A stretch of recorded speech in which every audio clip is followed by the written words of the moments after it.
Olá, pessoal, tudo bem? Sejam bem-vindos ao meu canal. Estamos aqui para estudar o livro de Alma, capítulo 13 ao 16, e o tema é Entrar no Descanso do Senhor. Se você ainda não é inscrito, por favor, se inscreva nesse canal. Nós estudaremos os seguintes tópicos: as ordenanças do sacerdócio me direcionam a Jesus Cristo para a redenção. O Senhor me convida a entrar em seu descanso. Em momentos de sofrimento, temos que confiar no Senhor. O discipulado requer sacrifício. Convido você a assistir essa aula aqui completa e fique aqui comigo até o final. Essa é uma aula curta. Convido você também a se inscrever no canal, a deixar os seus comentários se você ainda não é inscrito. E agradeço desde já a todos aqueles que participam aqui comigo semanalmente e contribuem aqui com o nosso conteúdo. Bom, a vida em Amônia tinha sido boa para Amuleque e Zezrom de várias maneiras. Amuleque era um homem de alguma reputação, com muitos parentes e amigos e muitas riquezas. Então a vida dele estava tranquilo. Zezrom era um advogado experiente que tinha muitos negócios. Então Alma chegou, fazendo um convite divino para se arrependerem e entrarem no descanso do Senhor. Para Moleque, Zezrom e outros, aceitar esse convite exigiu sacrifícios e trouxe até adversidades quase insuportáveis. Ou seja, você se arrepender com o desejo de mudar de vida, aceitar o Evangelho de Jesus Cristo, requer um certo sacrifício e não é fácil. E Alma estava pregando o Evangelho. Mas a história não termina aí, é claro. Em Alma 13 a 16, vemos o que acontece no final com as pessoas que acreditam no poder de Cristo para a salvação. Às vezes, a libertação, outras vezes, cura, e às vezes as coisas não ficam nem um pouco mais fáceis na vida. Mas sempre o Senhor recebe seu povo para si em glória. Ele sempre concede poder segundo nossa fé em Cristo. E essa fé sempre nos dá a esperança de que receberemos a vida eterna. Ao ler esses capítulos, você encontrará consolo nessas promessas e talvez entenda melhor o que Alma quis dizer quando falou sobre entrar no descanso do Senhor. Então, essa é a introdução dos capítulos que nós vamos estudar e vamos começar com o primeiro tópico dessa semana, que é as ordenanças do sacerdócio me direcionam a Jesus Cristo para a redenção. E eu gosto de colocar aqui as escrituras, como eu sempre falo, para que nós possamos beber a água da fonte juntos. Lemos e estudamos as escrituras e aprendemos juntos aqui. Alma 13, 1 e 2 diz: E outra vez, meus irmãos, desejaria chamar vossa atenção para a época em que o Senhor Deus transmitiu esses mandamentos a seus filhos.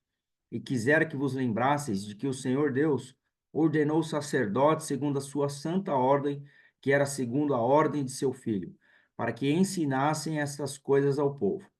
E esses sacerdotes foram ordenados segundo a ordem de seu filho, de modo que permitisse ao povo saber como esperar pelo seu filho para receber a redenção.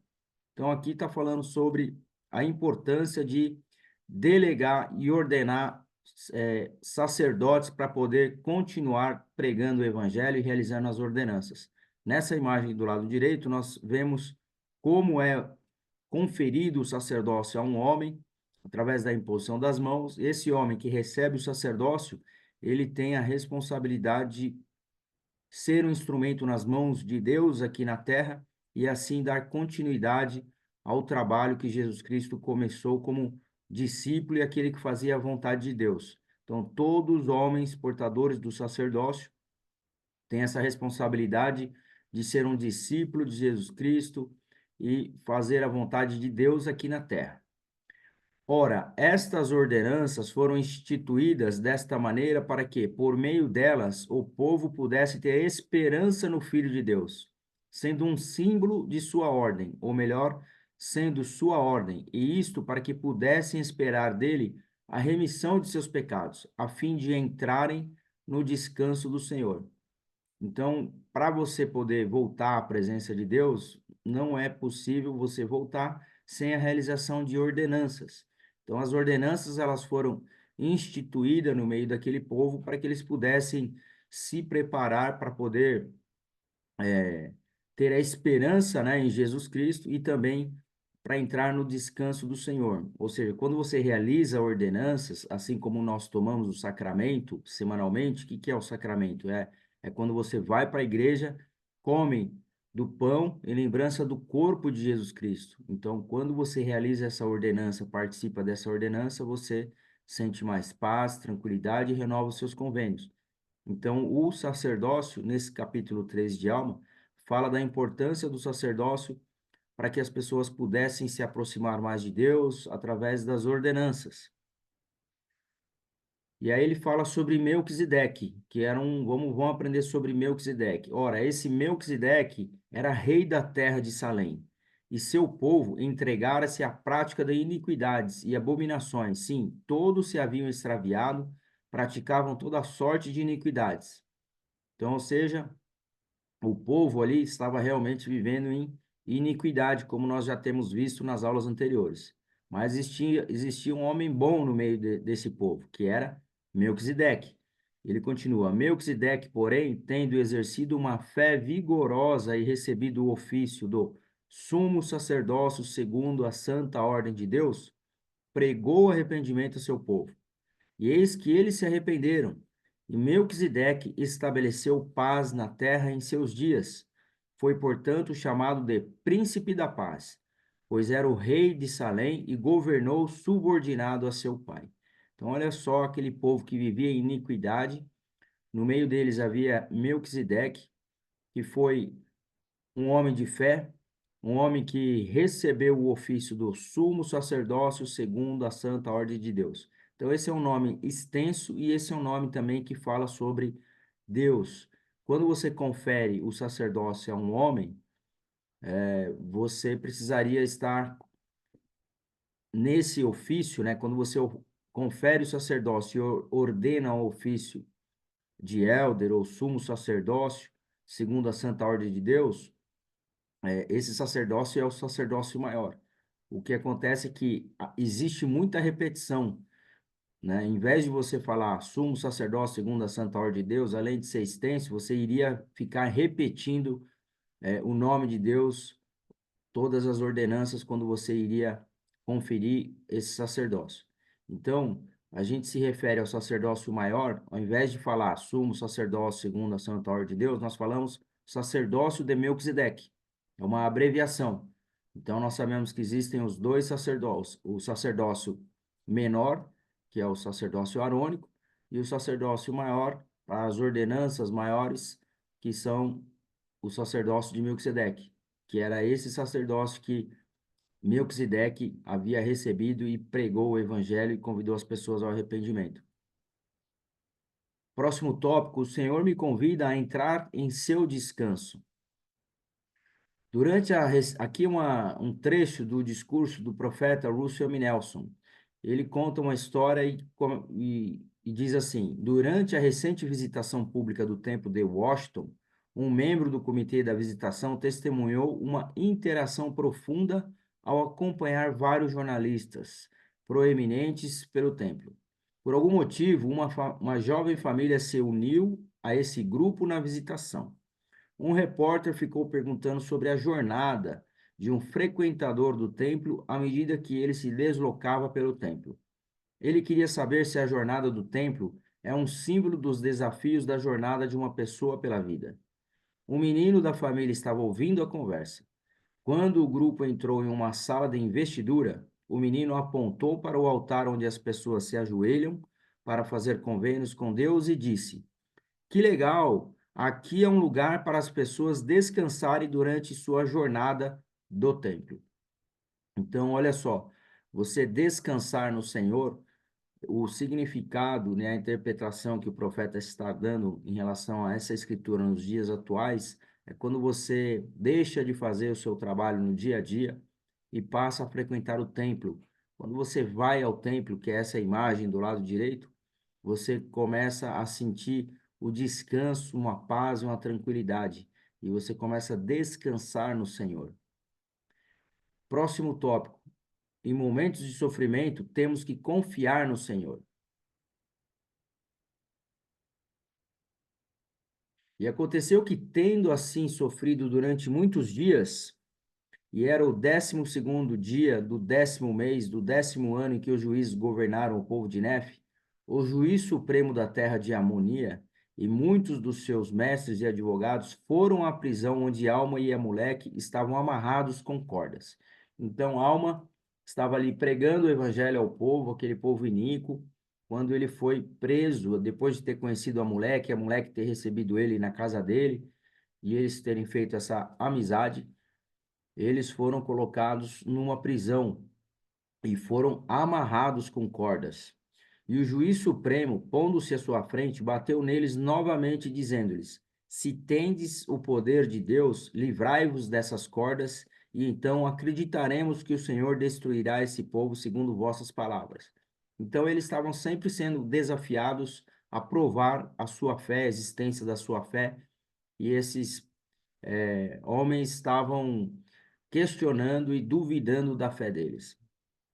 E aconteceu que todos se adiantaram e neles bateram, dizendo as mesmas palavras até o último, e tendo o último falado, o poder de Deus desceu sobre Alma e Amoleque, e eles levantaram-se e ficaram em pé. Então eles estavam sendo ali humilhados, estavam, além de estarem na prisão, amarrados com corda, as pessoas vinham, batiam neles e perguntavam, né, cadê a fé de vocês? Vocês têm fé em Deus que ele livre vocês dessa situação. Então, eles estavam o tempo todo sendo questionados segundo a sua fé. E no 26 fala: E Alma clamou, dizendo: Até quando, ó Senhor, teremos de sofrer estas grandes aflições? Então, ele estava questionando o Senhor por aqueles desafios, aquelas aflições que eles estavam vivendo ali, de serem presos, amarrados, sofrendo agressões, e aí ele pergunta para Deus, ele faz aquela oração, até quando que eu vou sofrer essas aflições? E muitas vezes nós fazemos essa mesma pergunta na nossa vida, até quando eu vou passar por esse sofrimento? Eu conheço pessoas que estão é, fazendo tratamento contra o câncer, conheço pessoas que estão fazendo tratamento contra drogas, existem muitas famílias que sofrem por consequência desses dois exemplos que eu falei. Então, assim, isso é só alguns exemplos, mas existem muitas aflições que nós passamos no nosso dia a dia, na nossa vida, e que muitas vezes nós perguntamos ao Senhor, até quando nós vamos continuar sofrendo destas aflições? E foi esta a pergunta que Alma fez para o Senhor. E ele continua: Dá-nos forças, ó Senhor, de acordo com nossa fé em Cristo, para que sejamos libertados. Depois que ele fez essa oração, continua. E eles arrebataram as cordas com que estavam amarrados, e quando o povo viu isto, começou a fugir, pois o temor da destruição caíra sobre eles. Depois que eles fizeram essa oração, eles começaram ali a se desvincular ali da corda que estava prendendo eles. E aconteceu que tão grande foi o seu temor que caíram por terra e não chegaram a alcançar a porta de fora da prisão. E a terra tremeu muito e as paredes da prisão partiram-se ao meio. Olha o que aconteceu. Quando eles pediram para que a fé deles, né, a fé de Alma e a moleque fosse provada, né, segundo ali a fé que eles tinham em Deus, eles conseguiram ali se desatar da corda, e não só isso aconteceu, as pessoas fugiram, ficaram com medo, e as paredes da prisão partiram-se ao meio, de modo que caíram por terra, e caindo mataram o juiz supremo e os advogados, sacerdotes e mestres que haviam batido em Alma e moleque. Então, todos aqueles que bateram neles acabaram morrendo aí com a queda dessa prisão. E Alma e a moleque saíram ilesos da prisão, porque o Senhor lhes havia concedido poder segundo sua fé em Cristo. E saíram imediatamente da prisão e ficaram livres de suas cordas. E a prisão ruiu por terra, tendo perecido todos os que nela estavam, salvo Alma e a moleque. E dirigiram-se imediatamente à cidade. Ou seja, soltaram-se as cordas, caíram-se as paredes, as pessoas morreram e eles se viram livres. Aí a reflexão é a seguinte: talvez você se pergunte, assim como muitos, por que coisas terríveis acontecem com pessoas que estão se esforçando para viver em retidão? Foi aquela reflexão que eu fiz agora há pouco, né? Por que que essas coisas acontecem conosco, que estamos vivendo, se esforçando para viver em retidão. Pode ser que você não encontre todas as respostas para essa pergunta difícil em Alma 14, mas temos muito a aprender com a maneira como Alma e Amuleque agiram em situações trágicas. E o que as palavras e ações deles nos ensinam a respeito de por que o Senhor às vezes permite que pessoas justas sofram? Esse é um questionamento que eu faço para você, que está aqui em Alma 14, e através desse exemplo, né, de Alma e Amuleque, nós podemos aprender por que que o Senhor às vezes permite que as pessoas justas sofram.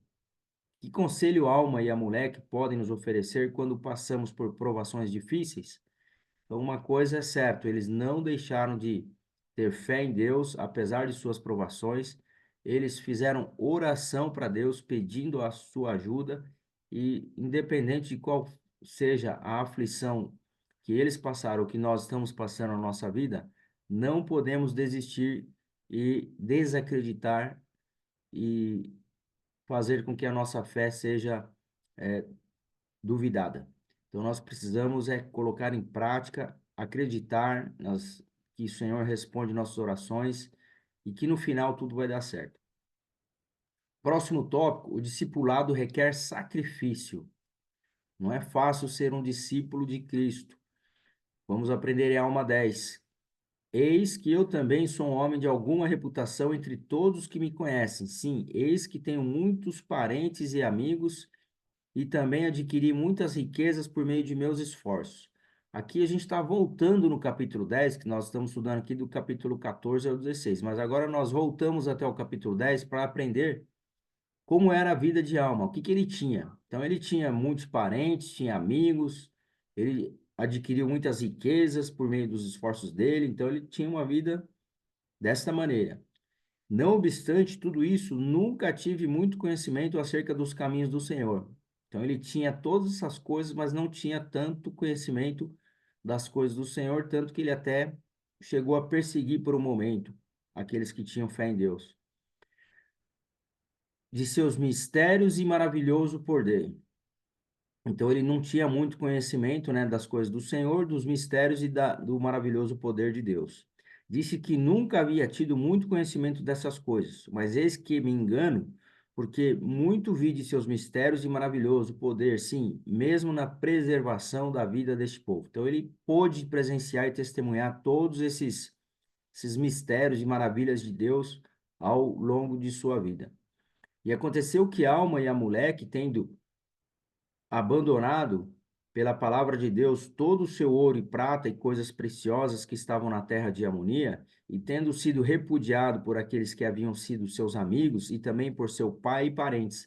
Então aqui é semelhante àqueles missionários que vão para a missão, que deixam sua escola, sua faculdade, seus familiares, seus amigos, suas namoradas ou namorados e seguem o caminho do Senhor. E as pessoas acabam questionando, né? As pessoas não entendem. E é o que aconteceu com a Alma e a Moleque aqui nessa situação.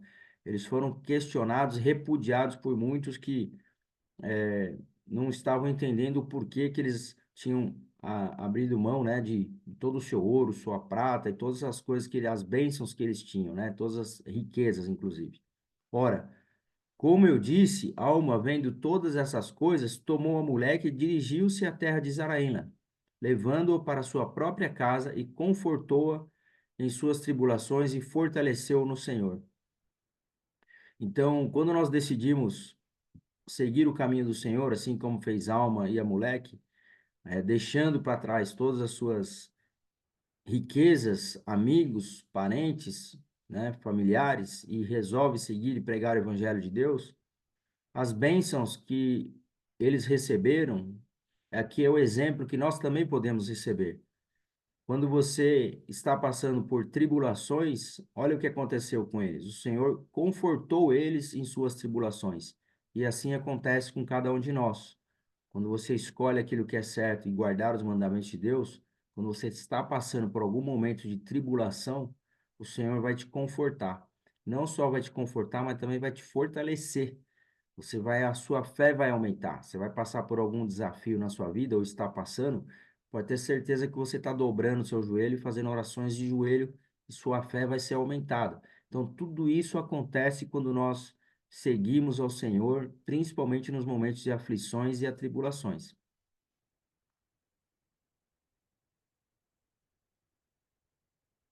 E eu fico por aqui, a próxima aula, Alma 17 a 22. Se você tem um testemunho do livro de Mórmon, compartilhe essa mensagem aqui nos comentários. Se você quer ganhar o livro de Mórmon e ainda não tem, clique aqui no link abaixo, solicite um livro de Mórmon e assista os vídeos aqui do canal. Muito obrigado a todos, eu fico por aqui, um forte abraço, até a próxima semana.